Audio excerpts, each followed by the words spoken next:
Hello, everybody, and welcome back to the Cold Hard Truth NFL podcast. I'm your host, Anish Gupta. And I'm your host, Srikar. So, the people who have been watching, the people who know about this show, Shriek, why do you know what? No, was there football on Sunday? Did the Niners play? There was, and I actually watched it live, which Oh, was okay, was yeah. a little So bit. funny. Shrikar traveled all the way to Cleveland to watch the Browns versus the Niners. 9.5 point favorites on the road, right? Nobody gave the Browns a chance. I thought it was going to be SF by a million. And the Browns won the game on a missed kick. You can't make this up. PJ Walker, Jerome Ford, like no Joel Batonio. It did not matter.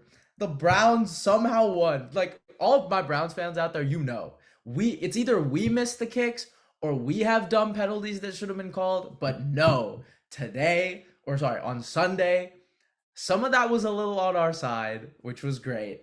And I mean, to start the game, obviously the refs were like, they literally had to switch calls from the Niners to us because they couldn't get it right.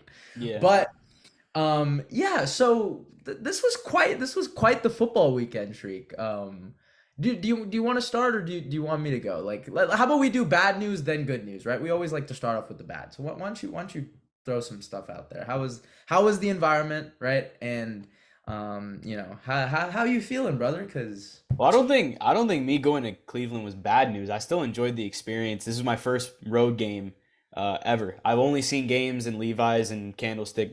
Like this was totally different atmosphere, totally different environment, and I enjoyed it. I enjoyed tailgating with Browns fans. That was really cool. It was really cold, very very windy, very scattered rains here and there. Um, but really fun. I thought win or lose the experience was awesome. So getting to drive to Cleveland, shout out to Ohio, it was cool. best in the world, baby. Let's get into the game. I don't know whether I start with the. I'm going to start with the Browns. I'm going to start with the Browns, and I'll probably go into the Niners. Um, that Browns defense, man, elite, well coached. I've said it all year. I've said it in the offseason too. I've been high on the Browns. I mean, I was excited going into the year about this defense. It was already good on paper, and Jim Schwartz was brought in to bring everything together, and he clearly has. I mean, fantastic game plan, right? This team, great pass rush, sticky in coverage. I mean, man coverage, they're completely like just locked down. Like, again, I mentioned this, I think I mentioned this for like the past few weeks, but when we're at this point in the season, there's no fluky stuff. Like, the Browns are legit. Like, they are a legit defense, and I think they're a legit team. Um, it is a really good roster, very complete, and I think it's better than people think. I think people just don't want the Browns to be good because of Deshaun Watson and everything going on there. But look, I mean, the offense has talent. The O line's really good. I just mentioned the defense. Like, it's a really, really good roster. So I think this team, I'll stick by it. I think this team can be a contender when healthy. I mean, since the offseason, I've been high on this team. They could even surpass my expectations when healthy. I think this is a really dangerous squad. I think at the deadline, maybe if you swing a trade for Dalvin Cook or like a running back, if you can add someone there. I mean, Jerome Ford was really good in that game, but there's always a possibility to upgrade at the deadline there. So I think that's one area you can maybe address. But look, the AFC is looking really vulnerable. Like, it's really open. And I think people were thinking the opposite going into the season, but now you look at the Jets, they don't have Rodgers. The Chiefs and the Bengals both look, not as strong as last year. The Bills are the Bills, super inconsistent. So, look, I mean, if Watson gets right, if he gets healthy, I mean, this team can be pretty scary. So, I think it was a great showing from the Browns. The Niners, honestly, just thank God the injuries weren't serious. Like, that was the one thing that I was worried about after the game, but CMC, Debo, and Trent should be good. It's not long term. Yeah, things didn't go the Niners' way towards the end with the calls. First half, it Oh, didn't go the Browns' way. But I think there's a difference between the first and second half for reasons. So that's why I mentioned that. But anyways, losing to PJ Walker sucks. Like, this guy literally, like, This guy literally was So not on the funny. roster until like regular season, right? Or He preseason. I was don't remember. elevated from the practice squad on Wednesday. Yeah. So yeah, you cannot lose that game. Oh my god. Brock Purdy, he came back down to earth a little bit against a good defense. I'm still gonna defend him. He still put the Niners in a position to win at the end, and Moody missed the kick. It is what it is. Uh, but we talked about this last week when we were doing our Cowboys Niners recap, and you kind of posed that question whether Purdy could lead that sort of a drive, in adversity. And I think he showed that he could. Like again, he put his team in a position to win, and the kick just didn't go through. So I still think they're the top team in the NFC. I still think they're the top team in football as things stand because there's what five and one teams. So if I think I had to do a power rankings right now, it'd go Niners. Honestly, I could go Lions at two. Niners, Lions, and then Dolphins in terms of like how I'd go with that top three. But I think any order is fine there. But look, you got to find a way to win that game. You just do. I kind of said it like halfway through the game, like midway through the third quarter, that this was a classic trap game, and honestly, it kind of was. But I think the Browns definitely outplayed the Niners in this one. There's no beating around the bush there. Okay, here we go. All right. I think everything you've said, I've liked. I haven't had anything that I'm like, okay, no, don't agree. So yeah, I like what most of you said. Just for all the Browns fans out there, for anybody who knows like how I be watching these games, I'm a very loud person when the game is going on. And when that kick missed, so I was wearing this exact thing, right? I put my hood over my head because I was like, bro, we gave up 30 yards on a damn stop route to Ayuk, and then they got the third down to Juwan Jennings, and I'm like, crap, like they're there, right? 41 yarder is a gimme. It's right, and I'm like, shoot, like Actually, can I say one thing? yeah. Before that kick, I literally said to my boy, like, Moody's missing this kick. Like, Dude, it got I so wanted to windy. think it so hard, but I was like, bro, knowing our luck, like this was gonna be a No, 1 point loss, and I'm gonna be like, oh my god. because But then right then it got yeah, super windy, and also they iced a rookie kicker. Like, I mean, yeah. he was No, no. going to miss So that. and as soon as I see it just glaze through on the right side, I didn't even, dude, I didn't care. I just checked, no flags, right? No flags. I saw it on the field. I turned around, I got up, I ran out of the room, yelling for like 10 minutes nonstop. Lost my voice right then and there because I don't think I've enjoyed a regular season win that much since we clinched the playoffs. That was so funny. Like, okay, look, I agree with you. The Niners 100% still are my number one team in the league. And there's no jinxing this time. There's no like, because I won't keep it a beat. I tried everything I could to jinx this game, and thank God it worked. But no, seriously, they are 100% still, I think, the clear cut one team in the league. It took a lot for them to lose this game, and like obviously they weren't playing a potent offense. I still don't think our offense is at where it should be. Like, yes, 160 yards on the ground is good, right? But I mean, come on, it's penalties left and right, right? You saw it. You finally saw what it's like. I have to like these holdings on first down happen damn near every quarter. So like this is just nothing new. But yeah, man, like this was a game that I really did not think we had a chance in. I like usually I will tell you, right? Okay, I'll try and maybe jinx it our way, or I'll be like, okay, this is like a tight game. This is probably the first game in a really long time that I was like, dude, there's just no way I can even like pick us. Remember when I picked Cleveland on the road against Aaron Rodgers and the Packers? Like I've done some crazy stuff, right? This one, absolutely no chance. And man, I mean, I cannot believe the offense when they needed to, at least on that final drive. They got the 4th and 4, right? Yes, I agree. There were a couple calls that were, I probably, if I was a Niner fan, I'd be like, holy crap, like, why was that called? Um, but also, right, like, I mean, PJ did not play well. I like, or in the sense that, like, for any starter, any full-time starter, it wasn't a good game, but for his circumstance, for sure. Like, I think to come in there and play, that was good. But I mean, I counted 3 bad throws on that final drive alone. Obviously, the 2 he missed over the middle, right? And then prior to the penalty.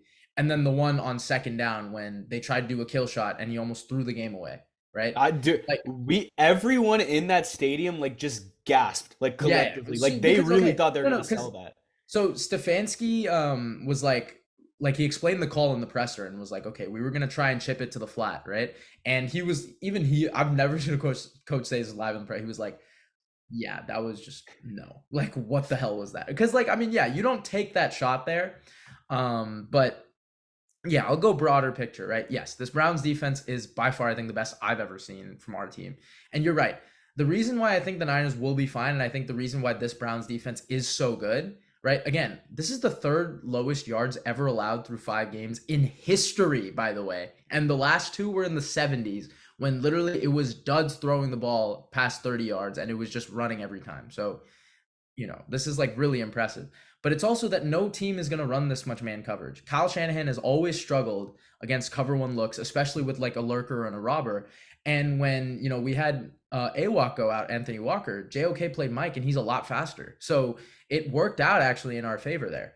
And yeah, Jim Schwartz has always been a matchup nightmare for Kyle Shanahan. I sent them the tweet. Like he's like 8-0, hasn't allowed 20 points once.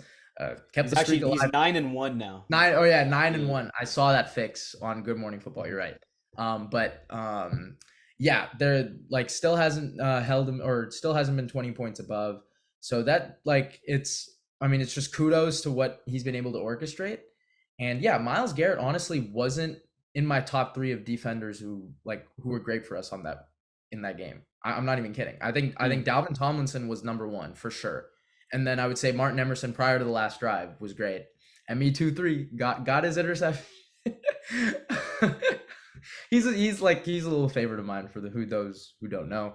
And then I think JOK was 3rd. So like for us having, Myles Garrett not even be a top 3 and still having this defense out there doing this is really impressive. But yeah, I'll keep it short on the Niners. Again, I still think they're the clear-cut best team. It's just really funny because we're both from the Bay, and every Niners fan every friend I have is a Niners fan. So I talked so much after for like 3 hours, like nonstop sending texts. I called one of our friends, Shriek. I called Ash like 3 times. It was like, yo, where you at? Where you at? And he's like, bro, just let me be depressed. I was like, nope, I'm not letting anybody off the hook. Ash said that? Yeah. I was like, no, I'm not letting anyone off the hook. I'm getting everybody right now. But yeah, Niners will be fine. I don't think any of the injuries were serious. But this just goes to show there's kind of a blueprint. Like teams will see now, right? Like, okay, if we can stick and we can run man coverage and do this, then there's a possibility. But here's the problem, right? I don't think any other team really has the personnel to do that, which is why I think our defense is really special this year. Okay, and then final thing, I'll pose this as a question to you because I do want to talk about the Browns who actually won the game, right? Where like broader picture, right? You said they may need to make a move at the trade deadline. Is quarterback a possibility? Because I don't know if you've heard Deshaun when he spoke to the media today, it's a rotator cuff injury, right? And that is something that is not to be messed with. Like I haven't been too mad about Deshaun missing, right? Obviously in my mind, I'm like, bro, like why, I want him to play. We're paying this much money, but like for the rotator cuff, I can understand it. But money wise, it's really tight because like, I would love to go after a Kirk Cousins, but I mean, we'd have to pay 30 mil this year, right? Fully guaranteed. And I just don't, we can't eat that. I don't think. Right. So like if there was a move at the quarterback position you would possibly think of, what do you think? Because I really think this is a Super Bowl caliber defense. How you can't just throw this away. Like, how do you waste a unit like this? I mean, I can't. I mean, I think Andrew Berry's got to be thinking the same thing. Well, the one thing that's hindering all of this is that $230 million is fully guaranteed. So you can't really get rid of Watson because 1, there's going to be no takers, and 2, I don't really know what the dead money would look like, but I'd assume it's going to be a lot, right? Like this is a big financial investment. So you kind of have to see it through at this point. You can't really work around that. So yeah, while it would be nice to have like a Kirk Cousins, you just kind of have to trust in Watson at this point that he's going to get healthy and, hopefully maybe return to that Texans form. Maybe. I think he's shown glimpses of it. Yeah. I mean, the Titans game was a great game. Like that full game was really, that's why I was really excited. I mean, he was really trending in the right direction, and now we're going to be just left with, just confusion. But I mean, everything else has been looking good. I mean, Michael Dunn, who filled in for Joel Bitonio, was sensational, and now he's going to be on IR because, of course, we can't have anything. But I mean, Bitonio's coming back, luckily. But yeah, the running game was great. I think Kareem Hunt looked a lot better, right? Considering he didn't have any training camp, so he was taking hits. I mean, they ran him a lot on first and second down. I think that was a good sign. But yeah, I think like every Browns year kind of does come down to it. How does the quarterback play? I mean, I think this is how this season is going to go down. I mean, as it stands right now, like the Browns would be the 7th seed and would play Miami's offense. I think everybody would love to see that matchup, right? The only problem is we cannot score. So like as well as the defense can play, we need to put up points. And I would trust way more Miami's offense to hit a big play than for us to, just figure it out and start scoring every time we get a 3 and out. So this I really just don't want this to be a what if kind of defensive season. But in terms of the game, oh my God, that was great, great moment. I got calls from all my family in Ohio. They were like, dude, how are you feeling right now? I'm like, dude, how is Ohio right now? Like, I'm sure you saw it. Like, everybody was going crazy, I'm sure. And you were saying it was like our Super Bowl, but really, it kind of was. We don't get wins like this. So, like, everybody who's in the Browns community knows this one was a nice one to have. But if you want, we could maybe move on. I'm sure we took a lot of time there, but we had to, man. This was like I've been waiting 4 years for this. We'll move on though. So another undefeated team went down. The Eagles lost to the Jets in the afternoon slate. Only dropped 14 points. Jalen threw 3 picks. A couple really bad ones in my opinion. Zach Wilson outplayed Jalen Hurts, right? And the Jets did enough. I was very scared about the Breece Hall touchdown. I thought, obviously they should have just ran the clock out, but defense made another stand. Yeah, so I posed the question, like, can the Jets still make the playoffs even without Aaron Rodgers? So maybe I'll toss it to you in that way, but I know you wanted to talk Philly, so maybe you can combine that and get a head start with that. Actually, yeah, I might start with the Jets. I might start with your question. I definitely think they can. I think they can make the playoffs. And if I had to go into like kind of a recap of the game, I mean that is just elite team defense, right? 4 turnovers. They're all flying to the ball together. They're fast, physical, right? The offense, I mean, the offense moved the ball all right, but you kind of want to turn some of those field goals into touchdowns. But overall, I think they got the job done. As you said, they did enough. The coaching for the defense as well is elite. Robert Saleh and Jeff Ulbrich, right? I think Jeff Ulbrich is going to be a head coach next year. Like Quincy Williams and Jermaine Johnson are literally like they're playing out of their minds right now. Both starting corners were out, right? So to be able to work over that, I think you got to give kudos to the coaching staff and the D line there. And this game proved to me that, corners aren't as important to win a Super Bowl. Like they're kind of like running backs, but on the defensive side, because I feel like defensive coaching and having a good D line can trump that. Like you don't really need the best corners. And yeah, again, this game just proved it. Like a great D line and good defensive coaching will take you there. But look, I think the Jets are going to play almost everyone tough. They have like all year. It's a very sneaky team. They could get some wins. But now it's kind of like it's even more of a shame that Rodgers is hurt because I think this is the best team in the AFC, like the best team with Rodgers. Like Wow.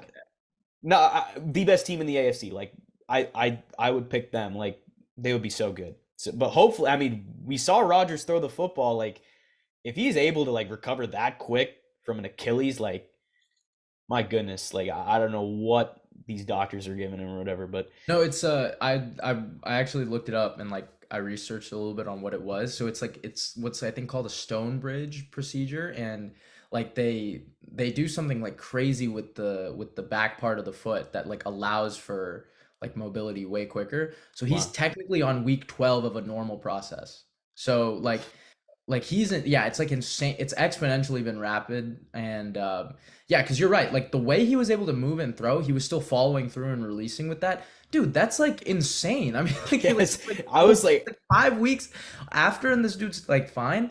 I mean, yeah, they're dead ass like targeting a week 15 to 16 return. Like I don't even know how that's possible. that's shocking. Like But I mean, I really don't think they should. But if I'm not a doctor, so I can't say, but Yeah, I don't know if they would be the best team in the AFC with it, but you're right. Like there are so many times where this defense has to be on the field for reasons they shouldn't be because of Zach. But Zach's looked okay. Like Zach has honestly looked okay. He hasn't given you those winning plays, but he's also not given you as many losing plays in the last couple weeks, right? On this little 2 game winning streak that they have going. Um, but I mean, I thought the DBs still played decent. Sure, AJ Brown got his, but like they still really didn't allow any crazy big plays. And yes, the pass rush was doing its thing. Linebackers have been really good. They fly to the ball, man. Like they really do. Quincy, as you mentioned, is a stud. But like the Jets, for me, it's a really tight race. Like I think I mean we don't even know a lot of the division winners right now, right? Like I mean, and the thing is, what always annoys me is that like there's 7 teams, but the Steelers are always going to be in there because it's like, see what I mean, right? Like this is why I can never pick that. Like I picked them to win 10 games. I got a lot of backlash on like TikTok, but I was like, bro, they you just can't like pick it until you see it. No pun intended there, but like yeah, there's always going to be a big mix here, and I think it really sucks. Like because I thought the Colts would have been a really good shot for it with Anthony Richardson. I mean, they were looking really good.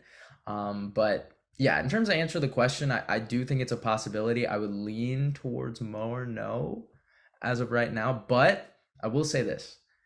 This was supposed to be their tough slate. Like, remember, I talked about this a lot. Their first 6 games was a big test.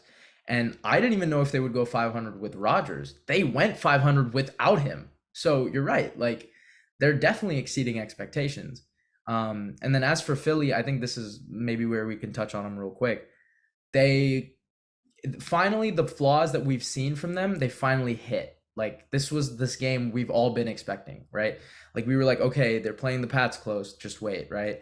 Barely beat the Vikings. It's gonna happen, right? And then boom, this is kind of when it collapsed.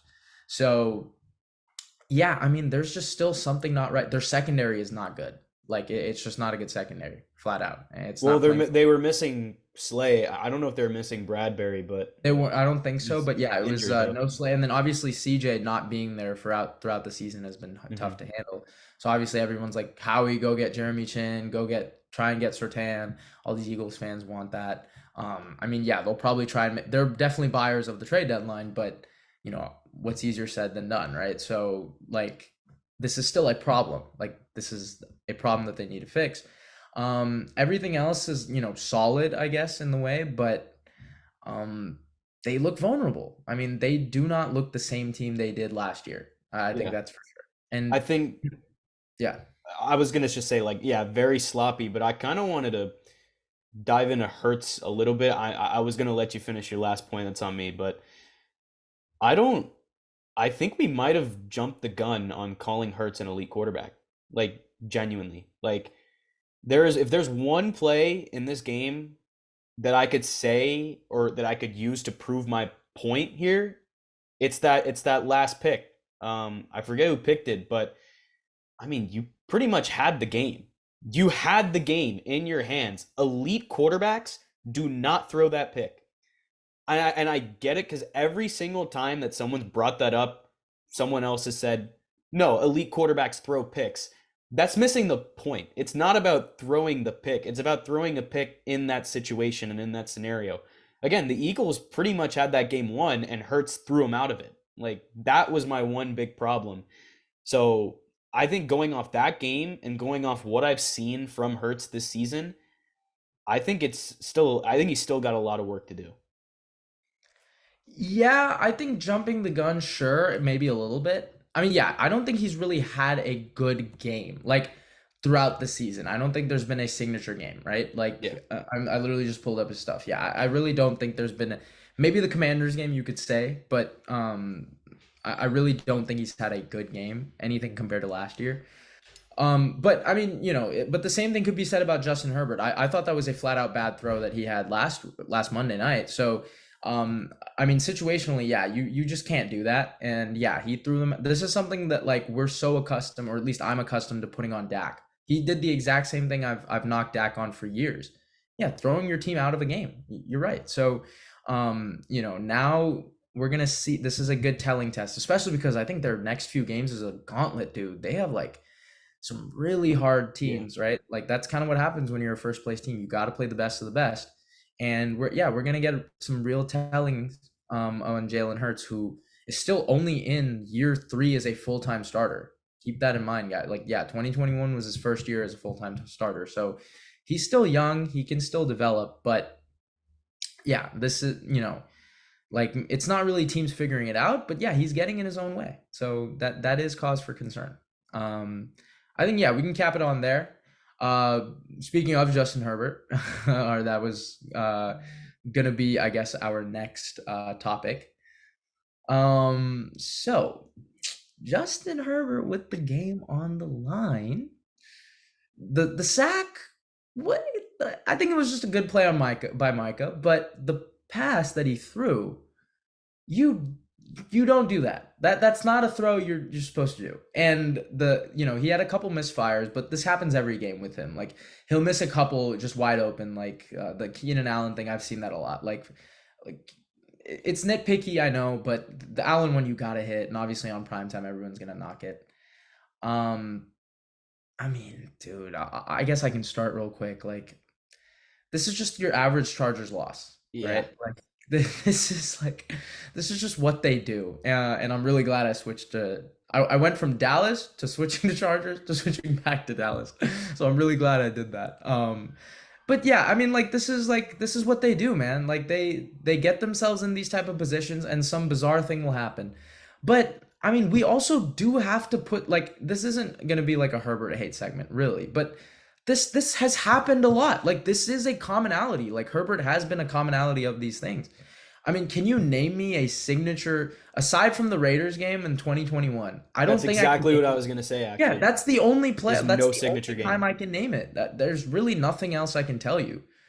So that's not a concern, but it's just, or I'm sorry, it's not like a knock, but it is a concern. Like the Chargers have a ceiling, I think. That's kind of what they are. And I don't think this loss was on Staley. Like you can't put this one like everyone has been on him. I don't think so. I think they played Dallas pretty well defensively. I think they really did, considering their lack of corner depth, right? Their run defense has been atrocious all year. And like aside from the big play to Pollard, right? And yeah, CD was getting his kind of throughout, but they were pretty stout. But yeah, I think like, when everyone wants to put the Chargers on this big pedestal, right? And they always say like, "Oh my God, watch out for the Chiefs! Like, watch out, Chiefs! They can take this division, or they're locked for the playoffs this year." I say it every time. It's like, I mean, what are we basing? This is all projection. I mean, I kind of need to see it to really believe it.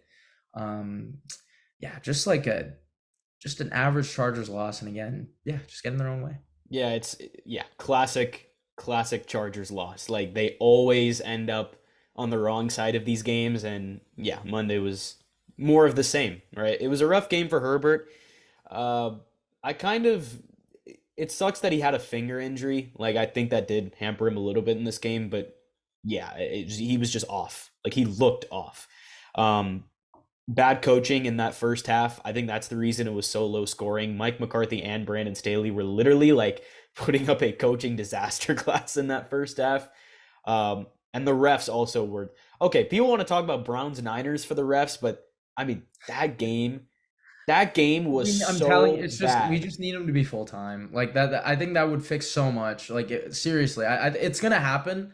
I think because of how progressive the NFL is, like this is going to happen, but it needs to happen No, sooner. but like it's not even the calls either. Did you see that play where like the ref got in Got front of into the yes, snap? Like yeah. that's pathetic. Like I'm sorry. Like that should not be happening on a No, it professional happened level. because of a late sub though. Like that one, like it was like a late substitution. They have to stop it. So technically, like you have to get in there and reset But it. still the order of the game and Yeah. all that, it falls on them, right? Like it's on them to manage that game from that perspective. So, yeah, that's all I can really say. I don't have much notes, but classic Chargers loss, rough game for Herbert. Hopefully he picks it back up. Hopefully that finger heals. Okay, they haven't have they impressed you at all this season? No. For No. me, No. they okay. Let's think about it, right. They lost to Miami. Fine, it was a good offensive showing, right? But you gave up 36 to Miami, and then final drive. What does Herbert do, right? Like, or well, their O line completely got dismantled as soon as they started blitzing, right? And then the loss to the Titans. I mean, come on. This is like the Terrible. Titans team is Yeah. just not, it's just a bad loss, right? The Vikings one, you barely, like, you really shouldn't have won that, right? Like, they barely got away with that one. And obviously, like, a pick turned into a touchdown from Herbert, and then you know what happened at the end of that game. And then the Raiders one, I mean, really, like, if it wasn't tipped, I think they would have tied it there with Aiden O'Connell. So, And this was also this Cowboys game. They were coming off their bye, yeah. so you got to come with more than So that. yeah, now yeah, your buy is out the window. So that's why this is a blow. This is a blow for sure. And then yeah, Mike Williams is not coming back. So Yeah. that's gonna be a loss that's gonna stay with them. Um I wanted to touch on this other primetime game we had, the Bills and the Giants. Cause dude, I mean, I'm just kind of monitoring it. I was like, what the hell? Like this was literally my note. What the hell was that Bills game? Um, I I'll maybe let you start, but like I really want to talk about the final play. Like I really like that one. I was just, oh god, I have so much to say about that. But I'll let you start with, I guess, the general analysis of the game. Yeah, I mean, in a week that has been filled with like terrible officiating, like this was just kind of like, well, I think Cowboys Chargers was the cap on it, but I mean that last play, that was API, like 100%. They Taron Johnson got away with that. I think the Bills got super lucky. Like this was a really lucky win with what happened at the end of both halves. Obviously, I talked about Mhm. Taron Johnson, but also Tyrod making that mental mistake, audibling to a run. Like I don't know what is he doing? Like why? I don't know what he was thinking there, but I don't know if the crowd got to. I don't know. Like that's a mental mistake that just shouldn't happen in the NFL. But I guess the Bills' defense stepped up when they needed to. The offense needs to step up, though. I mean, that was a terrible offensive showing. Um, the Giants' O line continues to suck. Like it is still the worst O line in the league. Pretty terrible, but yeah, overall, I think the Bills were really fortunate to win that game. I think that's even an understatement. This is like if I was a if that was the Browns who lost like that, I would be throwing my things at my TV. I would be, dude. Oh my, the world would not want to see what I would do if that, like, just think about this from a perspective. First of all, the final drive, right? Send some pressure. What are you doing? They just let dude, they literally just let them march down the field. I was so confused. They had no timeouts. I was like, dude, they're letting them get, easy like 7-yard pickups on the sidelines. They let them march completely all the way. And like the fourth down, I mean, like, you're not supposed to get that play over the middle to Hyatt. I mean, come on now. Like, dude, I was like really confused. But you're right. They got so lucky. That was okay. That final play. I it's really weird because it's like it's super situational, right? Do you run it? Do you go for it there, or like do you pass it? The play action was a kind of good setup, and yes, you're shooting for it with your 6'6" tight end.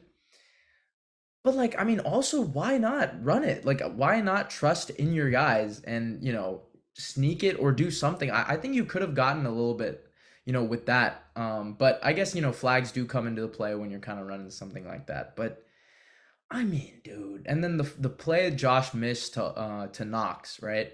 You have to make that throw. I mean, I love Josh Allen more than a lot of people, but come on, like that you have to make that throw.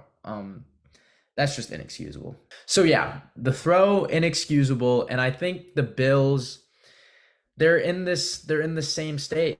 Like I think where we had them at the end of the year, where it's like they also get in their own way. Like they're a team that everybody expects to be good.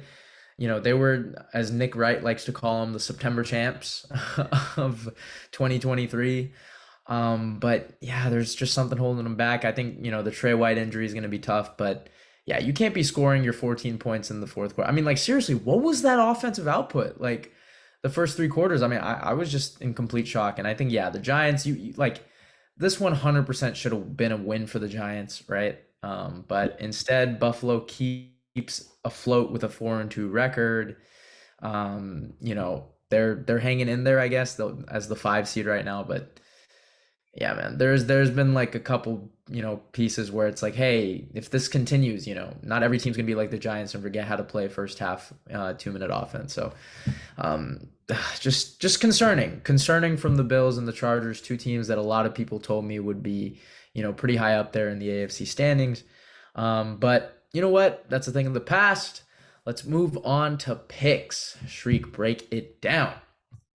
All right, me and you did not end up differing on a single game, so Wait, I, really? yeah, Oh, that's right, Cincinnati. I changed it, huh? yeah. Oh, So that's we both hard. end up 10-5. Fans win the week, 11-4 Okay. because they correctly predicted Mini over Chicago. Um, Oh, so now okay. you and fans are tied for first, and then I'm one game back of both of you. So Ugh, okay. All right. we're All right, all fam. we're all right there Relax. with each other. Let's start with Thursday night football. The Jaguars and the Saints. Jaguars currently one of the hottest teams in the NFL, and they're heading on the road here to try and get to 5-2, establishing themselves as the clear favorites early on this season to win the AFC South. Uh, but who knows what's going to happen with T-Law? His status is kind of up in the air. Personally, if T-Law can't go, I'd rather see Nathan Rourke than CJ Beathard because I've seen firsthand how bad CJ Beathard is. And I think Nathan Rourke at least offers you a little bit more potential. But I'm gonna pick this assuming T-Law is playing because he said he's optimistic and he's questionable. I think he'll end up playing this game. If this was a Sunday game, he'd most definitely be playing, but since it's a Thursday, it kind of complicates things. But going to New Orleans is never easy, and the Saints have a strong defense, but the offense is inconsistent at best, right? They're coming off a tough loss on the road against the Texans. They're 1 point favorites here. Um, and that really kind of speaks to a lack of confidence from Vegas that New Orleans is going to truly win this game. I'm pretty torn. The Saints play great defense at home, right? The Jaguars are the hotter team overall. I guess I'll side with Jacksonville just off the fact that they're the hotter team, but I could definitely see New Orleans stealing this one. So in our obviously, first of all, T Law, why'd you have to get hurt? Like, I didn't even see the play. Like, oh, okay. I'm mad. But so actually, on the playoff predictors, all the way back in May or June, whenever it happened, I actually picked the Saints to win this game. Uh, and I actually had Jacksonville, I think, exactly at 5-2. But that was because I didn't expect them to like lose to Houston. But they did. Yeah, this one's tight. It really is. Do I stick with it? Do I not? Again, contingent on T Law playing. I just think, I mean, how do you put up 13, against you? Houston's defense has been playing really well, but you're right. The Saints have been really inconsistent, and the Jags defense has been stepping up. That's one thing. So give me Jacksonville, but I don't feel too confident about this. All right, moving on to Sunday slate. We're gonna start with the Raiders and the Bears. Are the Raiders like are they kind of hot right now? Like technically speaking, like are they? I mean, I think the Raiders are one of the strangest teams in the NFL to me. Uh, but I'll let you start here. Obviously, the Bears may be starting Tyson Bagent in this game, so who knows how that shakes things up? But who you got? Yeah, so oh my God, I spent weeks like on end in the summer trying to convince people that the Raiders were not going to be bad. Like every see, this is why I'm off, football TikTok now. It's just like, I mean, like everybody was bashing me. They're like, dude, the Raiders are going to be so bad. I'm like, no, they're not. Like they're a decently constructed team, and I'm not saying they're good, but they weren't going to be this like top five pick thing that I was seeing. Yeah, I'm picking the Raiders here. I really am, and yeah, they've been very up and down. That's no question, and they have a clear ceiling, right? But I mean, when push comes to shove, they've been pretty solid. Like they really have. I just think, they've been playing a pretty decent schedule, right? Like they haven't really played a team that they should be outmatched against, right? Like, aside from Buffalo, which was a true disparity, right? But all these other teams, the Chargers, who they still lost to but played close, the Packers, who have been in a just a really weird funk. right? And now you get to play the Bears, who, yeah, as you said, are in a really weird state. So yeah, Raiders here. I think the Raiders have so many good pieces, but it's also not surprising to me at all that they've won 3 games against teams with losing records and lost 3 games against teams with a winning record. So, I mean, this Raiders team overall just lacks that true presence at QB. Obviously, I'm not the highest on Jimmy Garoppolo, but I don't even think he's going to be able to go in this game. So if this game ends up being what Brian Hoyer or Aiden O'Connell against Tyson Pageant, like, oh my God, this game's going to be awful. But I'll give the edge to Las Vegas, even though I traditionally don't like teams coming from the West to play in the early window. I'll pick them here. I just think Chicago is going to be that bad. Moving on to Browns Colts. Just because it's the Browns, I'm going to let you start here. Okay. Yeah, I really look. I think people are, knocking Indy a little bit too much. This is still a team that beat Lamar Jackson and the Ravens at Baltimore without their starter, right? Richardson was not there. So, and their run defense is like top 6 in the league. I looked this up. They're a sneaky team, like even at home. I do think, if we just had an offense, we'd match up so well with them because their secondary has just not been good. But like, sure, Amari Cooper's a really good mismatch, but it's like, can we even get the ball to him? I think defensively, yes, we match up pretty well with Indy, but I really am scared about this game. I think this is like a game that is going to be very tight. I think it's going to be low scoring, as every Browns game will be probably. But I'll give us the benefit of the doubt. I hope we continue off like again. I think the Niners win was a really big win in the locker room, and I hope we can ride on that. But yeah, I actually am scared. Like I think Indy does match up well with us defensively because they can stop the run, and we don't really have a quarterback that can beat them through the air. So yeah, it's gonna be tight. But give me Cleveland here. So Gardner Minshew threw 3 picks against the Jaguars this past week. So I can only imagine what's about to happen because he's taking on this Cleveland defense. You got Okay. superstars at every level, right? I mean, the Browns could absolutely feast in this game, especially in the pass rush department. I mean, I wouldn't be shocked if the Colts don't even get past 10 points in this game. Okay, you're doing that. Look at his smile. Look at fellas. You know what he's trying to do. No, no. Listen, their O line has been really good. Like it's been a absolute like 180. Remember last year how I was like so pissed at them? Like it's really been a 180. Like seriously, Ryan Kelly has been on a tear, and Bernard Ryman has been great. So no, Colts O line has been solid. Don't do this. Don't do I'm this. not I'm not even trying to jinx it. Like I think the Browns defense is that good.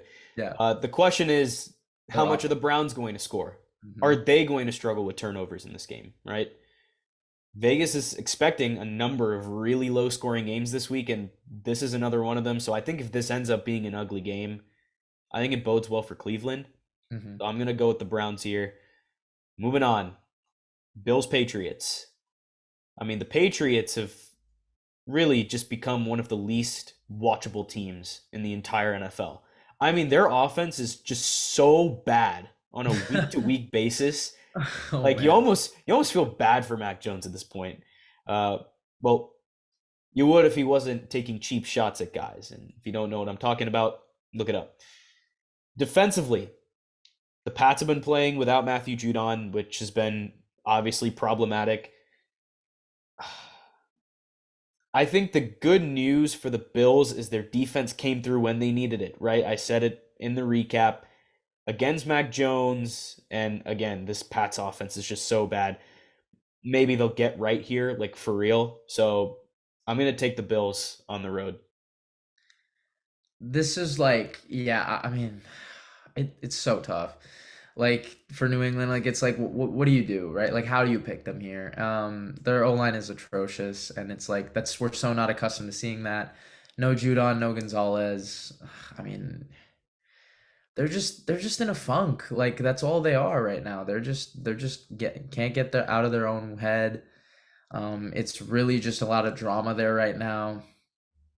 Give me Buffalo here. I mean, if this is gonna be a get right game offensively, it's got to be here, right? So And the weather, I don't think will be much of a factor. Yeah, Buffalo here, but Buffalo again, getting very fortunate. Like, Yeah, lucky you're playing this really team off of lucky. that type of performance. So, All right, moving on. I hate to say it, but every week we kind of crown a game as the worst game of the week on paper. And this week, the award goes to the Commanders and Giants. Um, you don't think it would be Raiders Bears with the nah, backup? nah. I honestly think it's gonna be this game. The Giants are coming off of yet another loss. They'd be 0-6 right now if it weren't for that comeback win against the Cardinals.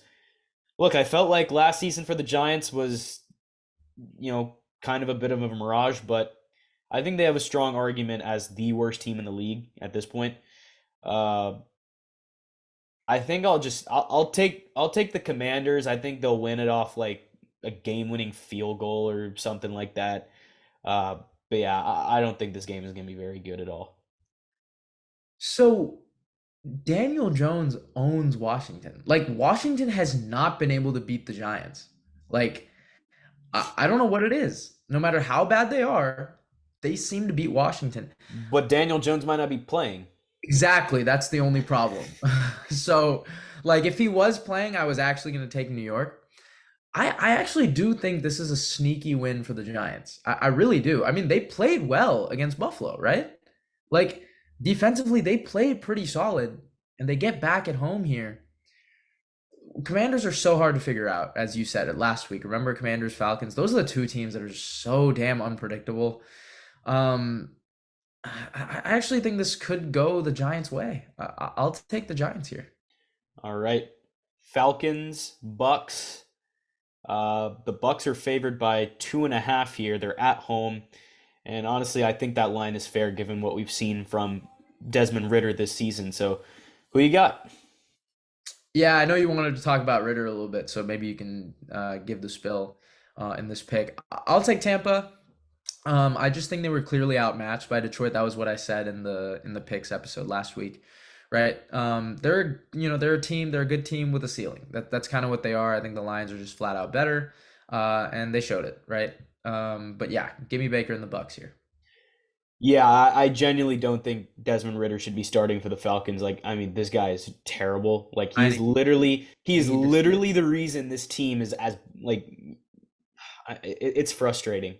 it. Hopefully the Falcons can make a move for Tannehill at the deadline. I think they'd be a lot better because of that, and also reuniting Arthur Smith with Ryan Tannehill would pay a lot of dividends there. So against a defense as great as Tampa Bay's, like, are the Falcons going to be able to get enough out of their playmakers? I mean, I don't think they could go on the road and get an upset here. I think they can, depending on what version of Ritter shows up, but against a defense like Tampa Bay's, like, I got to take the Bucks. Like, I don't trust Ritter in this game. So give me Tampa. We'll move on here to a great game. Detroit and Baltimore in Baltimore. In case you weren't up early enough to see it on Sunday, the Ravens got their fourth win already. They beat the Titans across the pond. Lamar Jackson uh, continues to really just not be his MVP self in terms of the numbers he's posting, but he's a big difference maker as a dual threat still. So look, I mean, Detroit, put the ball in Jared Goff's hands against the Bucks, and he was fantastic, right? I mean, Jared Goff really impressed me. He's impressed me throughout this whole season. I think he's been phenomenal, and I think he is a dark horse MVP candidate if we want to go that far, to be honest. Jameson Williams, he obviously provided that big play threat like we thought he would. Amon-Ra St. Brown was a monster. I love this matchup, and I think what Detroit can get out of their receivers could be a huge difference in this game. But the thing is, Baltimore is so good at home. Like, it's so tough to bet against the Ravens when they're in Baltimore. So the line is Ravens -3, basically a coin flip if you're giving the home team 3 points. I'll go with Baltimore. I'll bet on the home record, but I feel like this is a pick that could switch for me. This one is really tight. And like the reason why is yeah, I think it because the Ravens are at home. But they haven't really impressed me, I mean, I guess Cincinnati, they did, what they needed to do, they did enough. But like even against the Titans, right? Like 6 field goals, you couldn't get more than one touchdown. And it's I don't know, man. Like they really haven't, blown me out of the water. I mean, they beat us by a lot, but also it was because like DTR was like worse than an elementary schooler. Like that's really why we lost. So and Detroit has looked good on all fronts. They're undefeated in the regular season. Like it took an overtime win to crack them there, and they actually have the best rush defense in terms of opposing yards per carry. So like they match up pretty well with Baltimore. Um, it's this is their second game of a road back to back, right? So that might get in the way. I mean, I really do think like on paper Detroit should beat this team, right? And that's what's so frustrating is like why do the Ravens have like why can't we just be like why is the AFC North so good, bro? It's so annoying every year. Like we beat the Niners and we're third place in the division. Like that's so annoying. Um this is really a coin flip. Give me Detroit for now. You know what? I just want to see the Ravens go down. So give me Detroit, man. Like I'm really just hoping for it. But yeah, I just hope Baltimore gets in their own way. And I think the last time these two teams played was the Tucker 66 yarder. Yeah. So I'm sure some Lions players are thinking about that. All right, the Steelers and their dominant defense are coming off of a bye week here, and they're going to be going up against the L.A. Cooper Cups. Or I'm sorry, the L.A. Rams. Uh, I'll let you start here. Who you got? Yeah, so it's a team I really hate versus a team I really love. So obviously you know where I'd kind of lean, but it's so hard to pick against Tomlin off a bye, which is so annoying. Like that's so annoying that this has to be the game. It's super frustrating. Okay, look, the Rams. I don't know if they got right, but they played well. Like they did what they needed to do, right? And the question is, right, like, can Pittsburgh keep this a low scoring game? Which I think they can, but the Rams guards have been playing really well. Like Dotson and Avila, Avila, however you say it. Those two have been playing great. I've been very impressed. I, oh, I think I'm letting the Rams bias get to me. This will probably be a Steelers home game, dude, because it's in Yeah. SoFi. God, this is so tough. I'm just gonna really hope. I'm just gonna hope. I'm gonna trust in my guy. So give me the Rams, but honest to God, I really shouldn't be picking the Rams. Like this is like a pick that I know. Like this is just me being biased. I feel like so my head is telling me Pittsburgh, and my heart is saying LA. So do what you want with that. I wanted to talk about TJ Watt a little bit. I mean, obviously, there's a lot on his plate this weekend.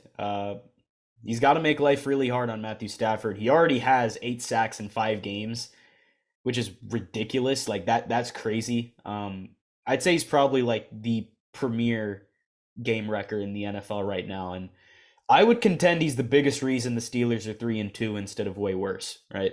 So I agree, but let me just throw this out there. Yes, he's a big game wrecker, but also it's like he never he you can't double team him because it's like they have Cam Hayward and they have Alex Highsmith. Like you can't double. well, And Hayward's hurt. yeah, sorry. Like unusual game basis, Yeah. but yeah, I mean even then it's like he's a 3-4 right like edge, so it's like technically it's a linebacker that you chip. So, but you're right. No, great player. Just had to throw that out there. But no, he's a great player for sure. So Pittsburgh's averaging just under 16 points a game on offense this season.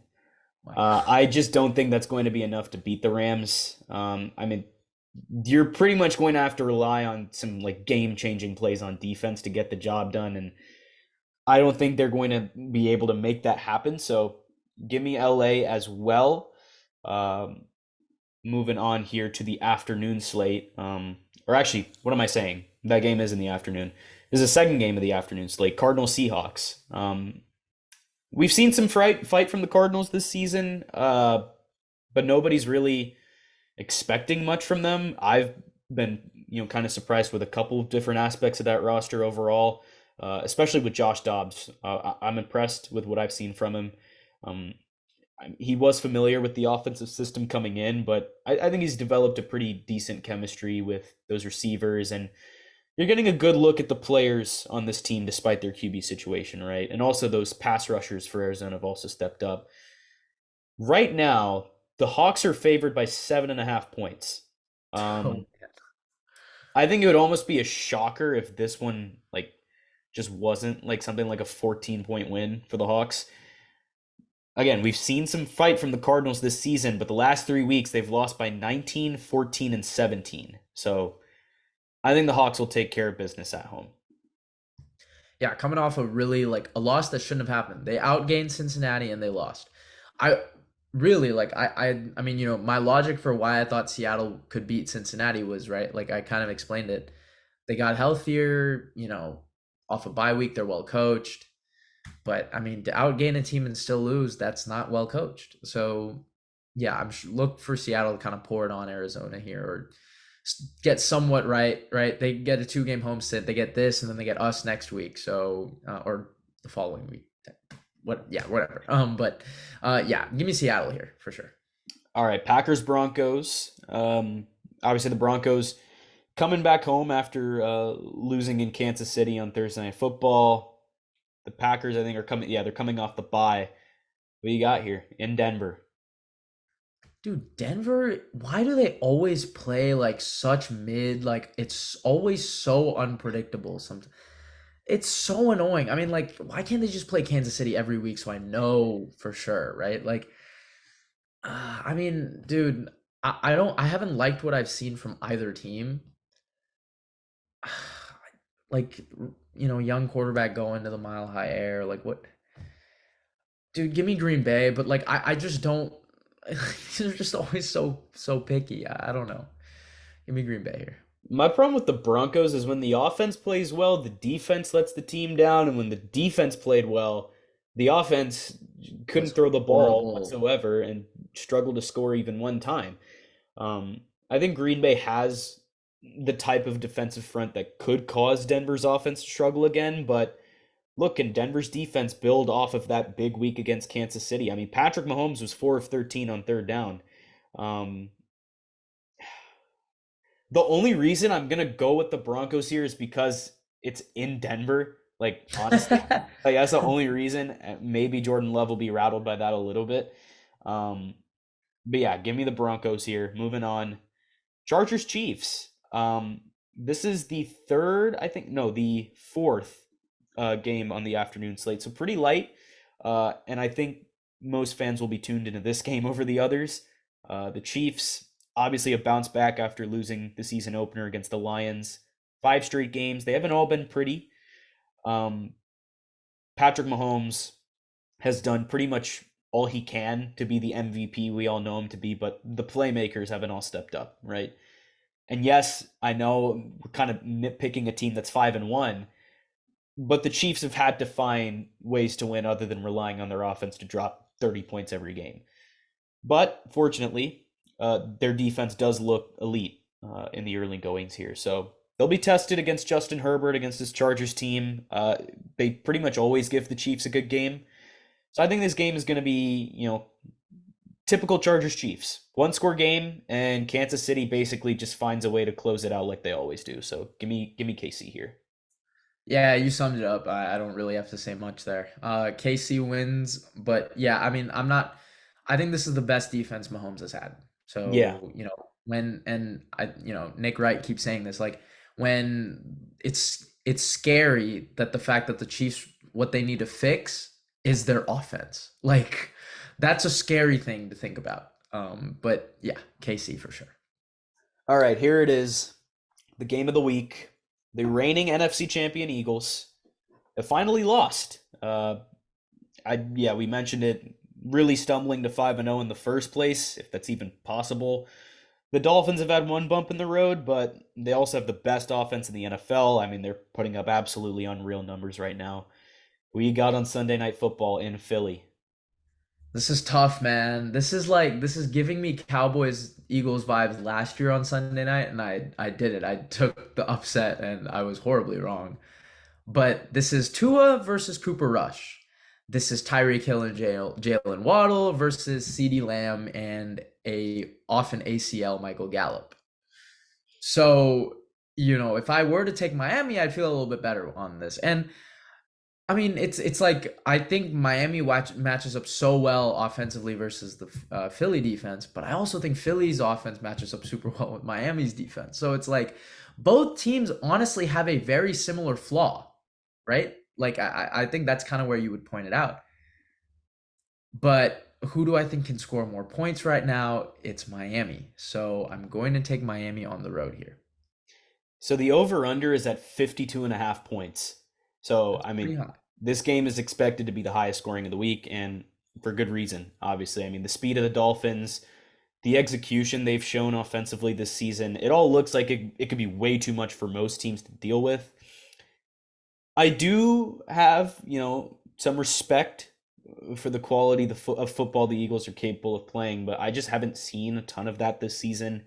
And on the other side, we have seen a ton of that from Miami. So I'm taking the Dolphins on the road. They're just the team I trust more. I'll take the over on that 52.5. And yeah, I think this game is going to be a phenomenal game. Moving on to Monday Night Football, we go from Dolphins and the Eagles to Niners Vikings. And yes, the Niners were humbled quite a bit on Sunday by the Browns. Once again, we'll mention that. I think it's going to be tough for the Vikings to beat most teams without Justin Jefferson, but I mean, even playing at home, this is tough. The Niners are favored by 7, so it says a lot considering we saw what a great pass rush did to That's Brock Purdy hilarious. this past weekend. That's Um, hilarious. I think it's going to be really interesting after how well the Vikings got after Justin Fields last week to see how they get after Brock Purdy and whether or not that's going to help them stay in this game. But I just don't know if I can bet against the Niners given what we've seen from them for the majority of this season. The offense is too loaded, the defense is too loaded, and without Justin Jefferson, it's going to be tough for the Vikings. So give me SF. I feel so bad for the Vikings. Like, you finally get your second win of the year, right? And you have to play a Niners team that lost for the first time in the regular season in a year, right? You have to play them who they're all probably pissed right now. Like, right? Like they are so mad. And you get to play a Vikings team that one like, that just hasn't shown any signs of capability in the fourth quarter, cannot get out of their own way without Justin Jefferson, barely beat a non-Justin Field led team by like 6 and you have to play the Niners? I mean, I feel so bad. Like, there's going to be no weather factor because it's in the dome. So, there's not like, I don't think Moody's going to be missing those type of kicks again. I mean, come on. Like, this is great, I think, for SF. Like, seriously, I think this is a good way to bounce back. SF, I'm not going to say like by 100, but yes, it will be. Like it will be a pretty big win for SF. It's a get right game, and no better way to do it than against a team that they've owned even at their best. I mean, at the divisional round, it wasn't even a fight when they played in the playoffs. I don't think I've seen the Vikings beat the Niners in like a really long time. So, yeah, SF here for All sure. right, that caps it. So Giants, Washington, and then Lions, Ravens are the only games we differ on. And I thought we might have differed on I Miami, took I took Philly. Green Bay for Green Bay Denver. Oh, yeah. My bad, my bad. So So, that's but 3. But we, it's a Denver game, dude. So knowing, I just don't know, man.